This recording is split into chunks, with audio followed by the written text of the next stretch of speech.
11 వార్డులో నిర్వహిస్తున్న శ్రీ శ్రీ వెంకటేశ్వర స్వామి కళ్యాణ మహోత్సవానికి ముఖ్య అతిథిగా సూర్యాపేట మార్కెట్ చైర్మన్ కొప్పుల వెంకట్ గారు వచ్చారు. సార్ నమస్తే సార్. ఇక్కడ కళ్యాణానికి వచ్చారు కాబట్టి ఇది ఎట్లా సార్, ఎట్లా సెలబ్రేట్ చేసుకోవాలంటారు జనాన్ని? ముందుగా యోయో టీవీ ప్రేక్షకులకు నమస్కారాలు తెలియపరుస్తూ ఈరోజు 11వ వార్డు రాయనగూడెం గ్రామంలో పెద్ద ఎత్తున ఒక 50 సంవత్సరాల క్రితం ఇక్కడ వెంకటేశ్వర స్వామి గుడి ఉన్నా కూడా ఉత్సవమూర్తి విగ్రహాలు లేక కళ్యాణం చేయలేదు వరకు మొట్టమొదటిసారిగా శ్రీ శ్రీ శ్రీ అలివేలు మంగా సమేత శ్రీ వెంకటేశ్వర స్వామి కళ్యాణాన్ని కొత్తగా ఎన్నుకోబడిన ఎలుగూరి ఇందిరా వీరయ్య గారి ఆధ్వర్యంలో గ్రామ ప్రజలందరి సహాయ సహకారాలతోటి పెద్ద ఎత్తున ఈరోజు ఈ కార్యక్రమం చేయడం అనేది కూడా మామూలు విషయం కాదు. ఒక పండుగను తలపించే విధంగా అయితే బొడ్రా వేసేటో జనం అదే రీతిగా ఈరోజు కూడా ఈ వెంకటేశ్వర స్వామి కళ్యాణానికి గ్రామస్తులందరూ కూడా పార్టిసిపేట్ అయ్యి ఇక్కడ భోజనాలు కూడా బ్రహ్మాండమైన భోజన వసతి కూడా చేసి ఈ గ్రామ ప్రజలందరూ కూడా ఒక దగ్గర తీసుకొచ్చినందుకు ముఖ్యంగా మొట్టమొదటిగా స్థానిక కౌన్సిలర్ గారిని మనస్ఫూర్తిగా అభినందన తెలియపరుస్తూ ఉన్నాను.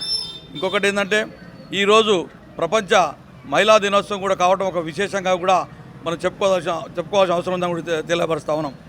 మహిళే సర్పంచ్ కౌన్సిలర్ గారు మహిళ కాబట్టినే ఇంత పెద్ద ఎత్తున ఇంతమందిని కూడగట్టి ఇంతమంది మహిళలను కూడగట్టి ఈ కార్యక్రమం చేయడం అది మహిళా శక్తి నిదర్శనమని కూడా ఈ సందర్భంగా మహిళా దినోత్సవం సందర్భంగా మహిళలందరూ కూడా హృదయపూర్వకంగా శుభాకాంక్షలు తెలియపరుస్తూ ఉన్నాం.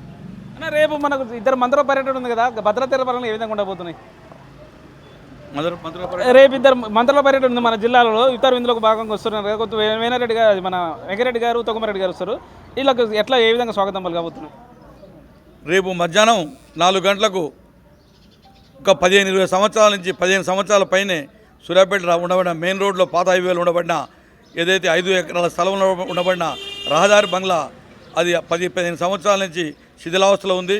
దాన్ని ఆ 10 సంవత్సరాల ప్రభుత్వంలో ఉన్న మంత్రిగా ఉన్న జగదీశ్వర్ రెడ్డి గారు కూడా దాన్ని పట్టించుకోకుండా దాన్ని గాలికి వదిలేస్తే మన రోడ్ల భవనాల శాఖ మంత్రి ప్రియతమ నాయకుడు కోమటిరెడ్డి వెంకరెడ్డి గారు మన దివంగత నేత దామోదర్ గారి సూచనలు సలహాల మేరకు వారి కోరిక మేరకు ఆ R&B గెస్ట్ హౌస్కు ఫండ్స్ పెట్టి ఇక్కడ R&B గెస్ట్ హౌస్ కట్టేయాలని మా ప్రియతమ నాయకుడు దామోదర్ గారి కోరికను మన్నించి ఇక్కడ 5 కోట్ల రూపాయలు తోటి రేపు దాని ఫౌండేషన్ స్టోన్ 4 గంటలకు మంత్రి వెంకరెడ్డి గారు మన జిల్లా మంత్రి ప్రియతమ నాయకులు ఉత్తమ్ కుమార్ రెడ్డి గారి నాయకత్వంలో రేపు ఆ ఫౌండేషన్ స్టోన్ కార్యక్రమం 4:30 ప్రాంతంలో అవుతుంది. దాని తర్వాత 5:30కు అసలు సూర్యాపేట పట్టణంలో కని విని ఎదురైన రీతిలో ఇంతవరకు కూడా సూర్యాపేట పట్టణం యావత్తు పట్టణ వారీగా ఇక్కడ ఇఫ్తార్ విందు అనేది బ్రహ్మాండమైన పెద్ద ఎత్తున ఇఫ్తార్ విందు కూడా జరుపుకోబోతున్నామని కూడా కాంగ్రెస్ పార్టీ పక్షాన్ని జరుపుకోబోతున్నాం. అన్ని ఏర్పాట్లు కూడా బ్రహ్మాండంగా జరుగుతూ ఉన్నాయి. ఏది కూడా లోపం కాదు. ఖచ్చితంగా మేము ఏదైతే కాంగ్రెస్ పార్టీ నాయకత్వం ఏదైతే అనుకుంటుందో తూచా తప్పకుండా అన్ని కార్యక్రమాలు అన్ని పనులు చేస్తాను సిద్ధంగా ఉన్నామని కూడా తెలియపరుస్తూ ఉన్నాం. ఓకే, థ్యాంక్ యూ అండి. చూస్తున్నాం మనం థ్యాంక్ యూ.